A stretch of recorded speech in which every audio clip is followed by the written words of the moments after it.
So I'm on the way to Kava, and I just got like this feeling to do my check-in. I was going to do my check-ins writing, but something just called me to do it on video. So anywho, I've been reading this book. I'm only on week 1. But I'm not gonna lie, like, I've started reading this book before. This book isn't new to me. I've had it for a while, but for some reason I can never get past like week 3. I always just fall off with it. But like, I was just in a mood to read, and I was like, oh God, what am I gonna read? And then this book came back up. So anyway, I've done week 1 because I just felt like I've had so many things happen in my life. Well, even this year has already been a lot for me. I spent the last few years of my life taking care of my grandma, who has Alzheimer's, and she passed away in March. So in that time, that's a lot. I'm saying a lot. I'm saying a lot, but I'm just saying, I just had a lot of things going on in my life. So I just been feeling very stuck in my creativity, not really knowing where to go next or what to do next, or I just been feeling blocked.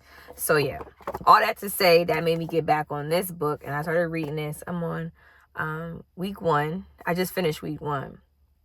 So I just wanted to check in and reflect, and she also has a check-in in the book.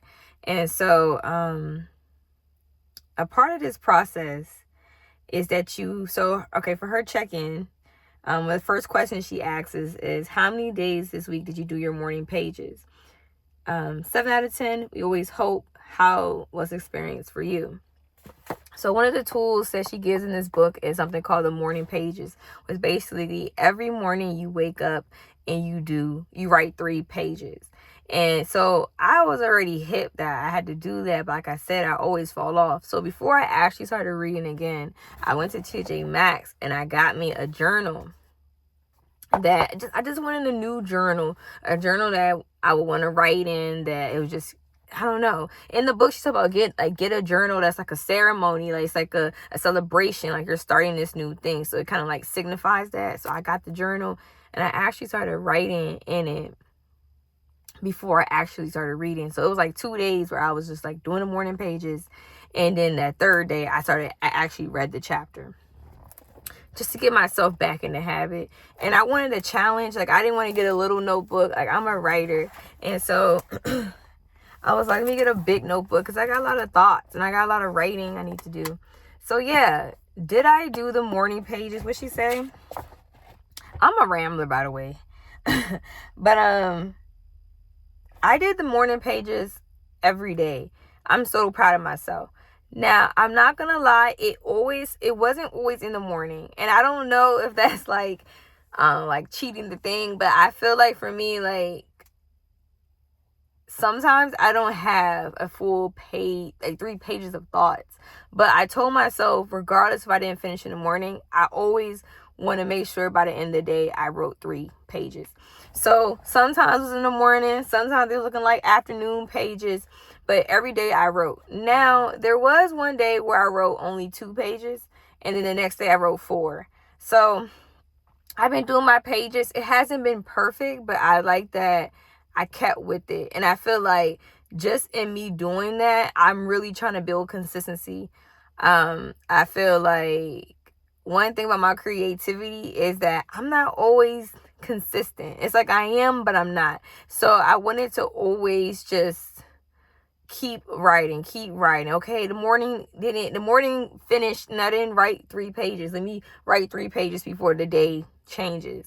And yeah, I needed that. So yeah, that was my dreams, the morning pages. I feel it wasn't hard for me because I'm a person who journals anyways. I don't usually write 3 pages though, but I feel I have a lot of thoughts. So I feel the morning pages work so good for me because it gives me a place to dump all the things that are on my mind. I get ideas on paper. I see what I'm talking about.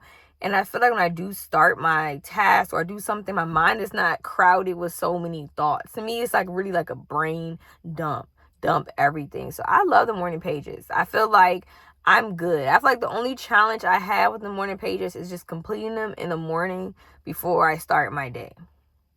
So I'll see how I do with that in like week 2. The next question on her check-in is, did you do your artist date this week? What did you do and how did it feel? So my artist date this week, I actually went to glaze this ceramic project I've been working on, and it was really cool. Like, I pulled up to the studio. I pretty much was the only person in there, other than the instructor. So he just played some music, or they played music. I'm sorry, I don't know the pronoun. So they played music, and I was just able to just vibe and glaze my ceramic project. So that was really fun, because that project is like if you know about ceramics, it's a work in progress. It's not done after the first day. Like, the first day you make the piece, and it's a whole bunch of steps. So that was really cool. I went into that by myself. It was really good for me that I just feel like I was connecting with, like, I don't know. I don't usually do a lot of things by myself sometimes. I haven't done that in a while. So it just felt good to like be in my own mind and be at my own pace. After I was done with that, I walked around and I actually walked into a record store and got some records, which was real cool. And I got to chat with the owner of the store. And that was really big for me, because I just even got a record player suitcase I found at a thrift store. And so I've been really wanting to get some records for that. So that was just perfect. But overall, I just been really deep into music, and really trying to explore what that means for me. So a lot of years I've been like, I love music. And we all love music. I'm a person who loves cannabis, so it makes sense why I love music. But I've been always been thinking about music in beat making and DJing. So it's just, I got some records. So I did my artist date. It was cool.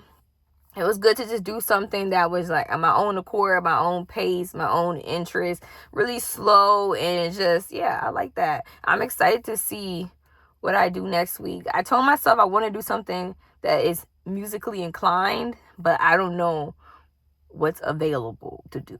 But the artist date was cool. I made it my business to go by myself. That was big for me, because last time I did it, my man ended up coming with me on my artist date, and that like defeats the whole purpose. And for artist dates are like basically the one day out of the week where you go do activity with yourself, and it could be anything, like, but it's for you to connect with your inner artist, your inner child. So did that, loved it. Were there any, her next question in the book, at the end, you got like the little check-in. It says, were there any other issues this week that you consider significant for your recovery? Describe them. I feel like issues this week, I feel like for me, I've been really wanting to get out of this like perfectionism thing, because I feel like it slows me down. And I feel like in reading the chapter and like talking through my thoughts in my morning pages, I really helped myself progress get to progress out of perfection. Like, just make some motion, make something, like, let myself not, like, don't be afraid to be bad at something or new at something. And so to better understand, I got to give you some references from the book. But like, this is like a side note. I read this book 2 ways. Like, I read this book like with Audible in my ears, and I also read it and highlight in it. That helps me stay a little bit more with the book. If you're somebody like me who just be like, I'm reading this, but I'm not reading. I'm not reading. But so Anywho, I just felt, let me just read through some of the things that I highlighted, because I actually was just highlighting things that stood out. So something I highlighted, this is from week 1 reading. And she's talking a lot about, it's going to re-jog my memory. So that's another good thing. Leaving little highlights from the week. I just know as I read week 2, when I just want to refresh my mind about things that were important to me or stood out to me in week 1, I can go back and read my highlights. So I suggest that. Like, go back and get some highlights in. So you can go back and just notate things. Because over the time, I just feel like over the weeks, I'm going to forget stuff. Anywho, something that stood out to me was we have great ideas, wonderful dreams, but are unable to actualize them for ourselves. And she called it creative longings. And I feel like that's me. I feel like I have so many freaking ideas. But like sometimes I don't get a chance to actualize them and put them into the world. Like I have a lot of ideas that I have put out there, but it's a lot of things that just stay in my mind, stay in my notes, stay in my journals. And it's so funny because with that being said, it's been like this funny thing I seen on like social media. I don't even know if it's even real, but there was like Michael Jackson said that every time, I don't know if he really said this because I haven't actually seen the video of him actually saying it, but they like every time Michael Jackson got an idea, he had to go ahead and hurry up and record it because he felt like if he didn't, God would give it to Prince. And that's been sticking with me because I'm like, damn, you have so many great ideas. I've actually even seen some ideas I thought of years ago and people just doing them. Not that they got them from me or stole them from me. It's just like, damn, I thought of that very same thing. And I'm just like, yeah. So that stuck out to me. Something I highlighted. She also said, and that's the same thing. A part of that was like, I can do that if only. Do you tell yourself that if only you took your creative potential seriously, you might? And so that to me was like, I just said like, I would see things and be like, I could have done that, or I thought of that. And it's like, if I took myself seriously and put myself out there, I could do that. And that was a big realization or reminder that I had this week. I also highlighted, recognize, nurture, and protect your inner artist. So that was big for me because I feel like I don't take that time to really nurture my inner artist. And that's going on an artist state. That's creating every day. That's not being afraid to be perfect. So, like I said, I just went in and highlighted important things. The basic tools, the key things, the morning pages, and the artist date. And I already kind of talked about that.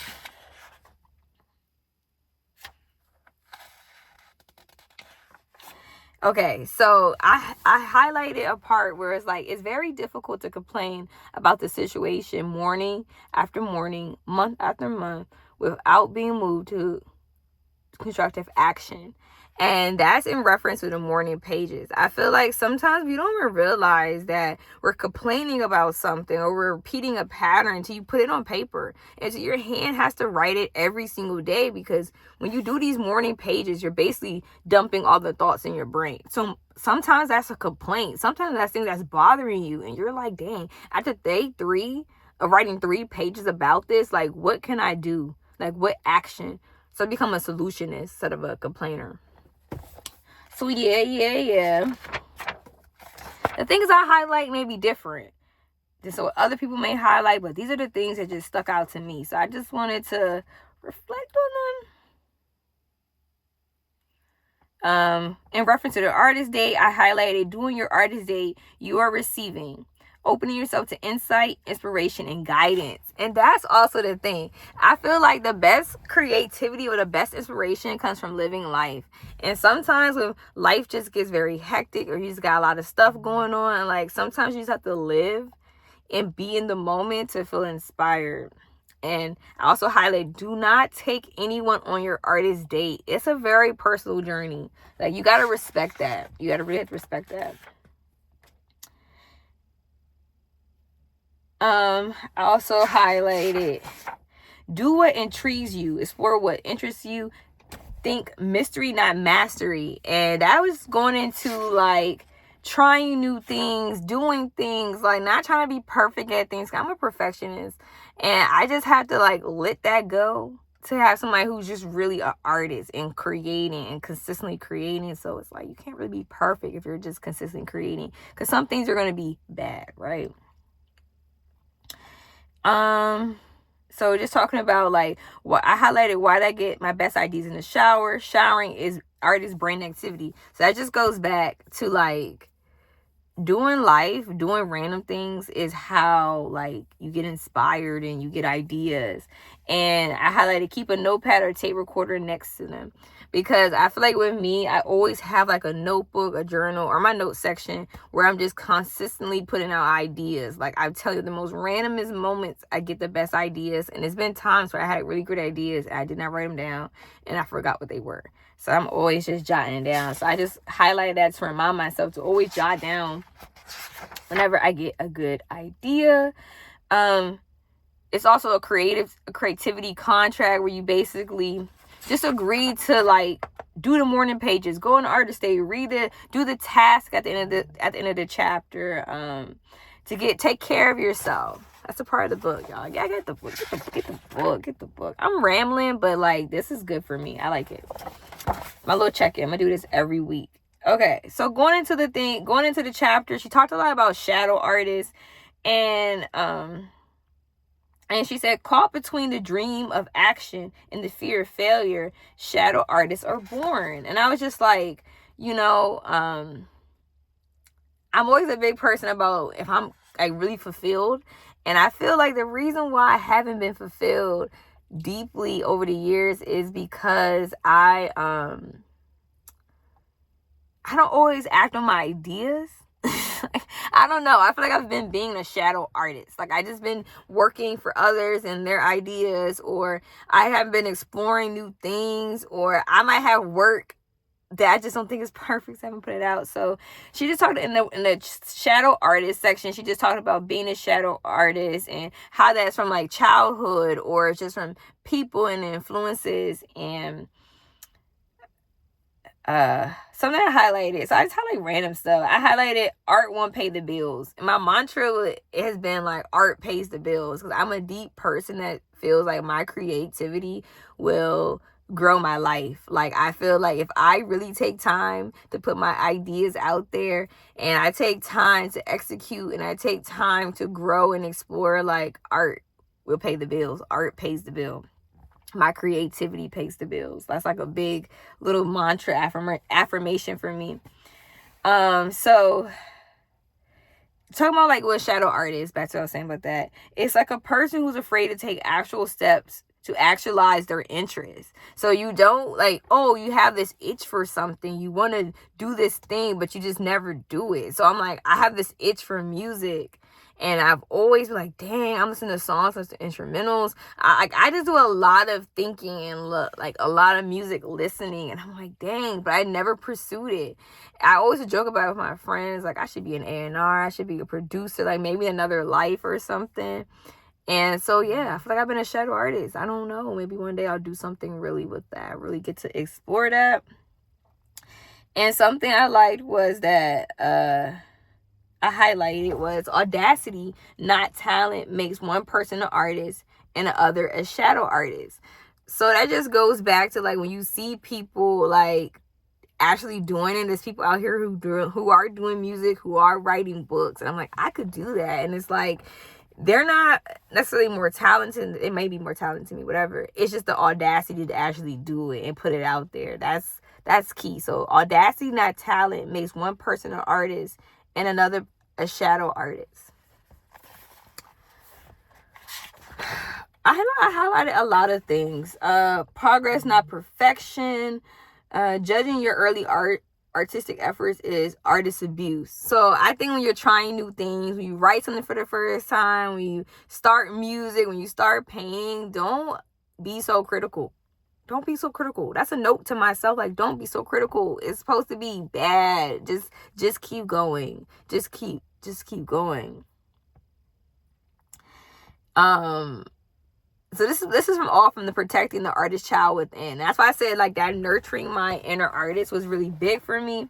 So I highlighted like learning to let yourself create. It's like learning to walk. So it's like, it's going to be some stumbles. It's going to be a journey, but love it. Like I've been editing. One of my biggest things was getting back into video editing. And so I had to like use Premiere, and it's been so long since I've used Premiere, like really used it. So I'm like, okay, I'm trying to figure out how to do it. This is shutting down. This ain't working. But, yeah, I got back in there and it's been feeling good. Like, wow, it was like kind of weird, but once I done edit like 3 things, I'm like, okay, yeah, got that, yeah. So yeah, something I highlighted. Yeah, this other part that I highlighted. It says shadow artists judge themselves harshly, beating themselves for years over the fact that they have not acted on their dream. That's where I think I'm at, the place that I'm at, and that's why, like I said, I picked up this book because I felt that. So yeah, get yourself to be a beginner. Yeah, so I just went through the whole book, and I ain't gonna go ahead and read every single thing, even though I'm almost at the end. Like, yeah, give yourself just some things like quick off my head that I highlighted. Give yourself permission to be a beginner, because these are just things that I need to even remember. So let's start. Core negative keeps you scared, and the core negatives are things you just think negatively about yourself. Like, alter that. Shut about taking those things that you believe that are negative and fighting them with positive things. And that's something that I'm always telling myself to work on. So she was like, for example, if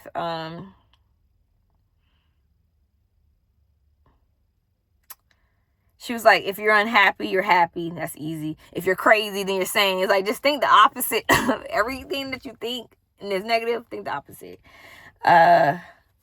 What else?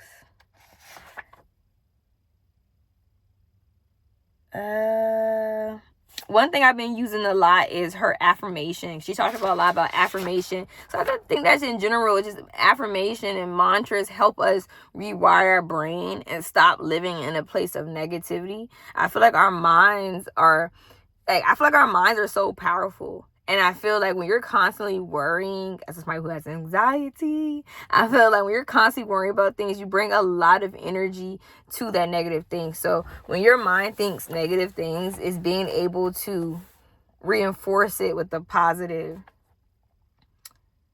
And so something I highlighted was, I could do better if only ... You could do better if only you let yourself do it. And then I highlighted, if we come 1/10 as good as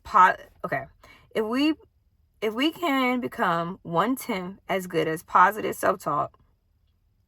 Y'all, what the hell? I'm a little hot. Hold on. It says, and if we can become 1/10 as good at positive self-talk as we are at negative self-talk, we will notice an enormous change. Affirmations help achieve a sense of safety and hope. And the affirmation she wrote in the book is like, I, your name, am a brilliant and prolific blank.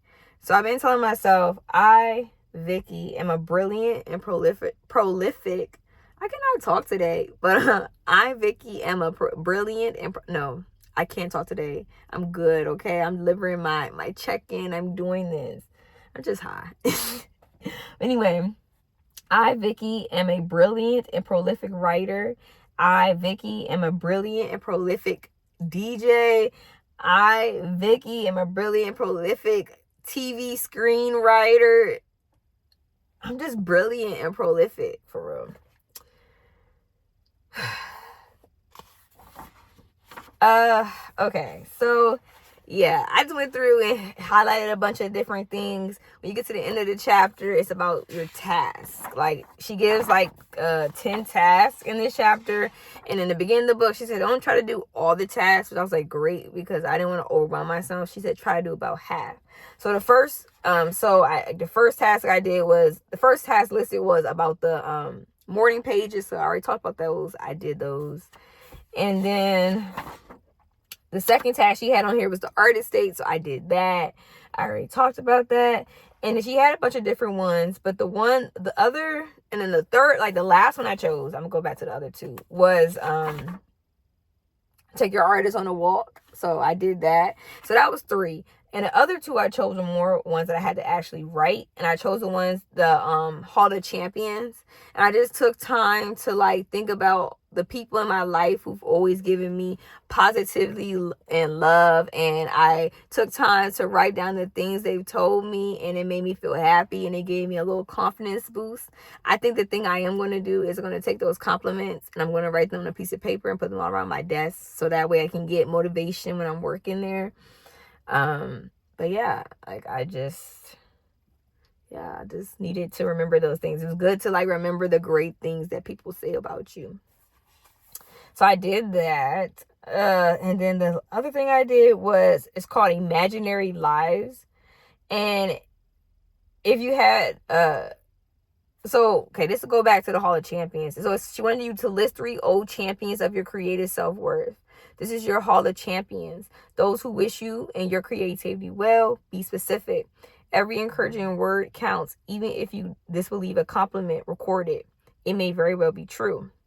So yeah, that's what I did. And then the last one I did was Imaginary Lives.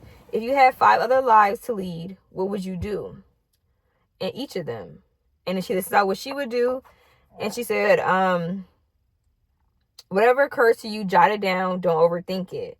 And so I did that activity and wrote out 5. And I remember the one I chose was, I'm a DJ in a different life. And I just wrote out how that would be, my journey of how I'll be studying and building playlists, and like be like just in my own house learning how to mix, give me some equipment.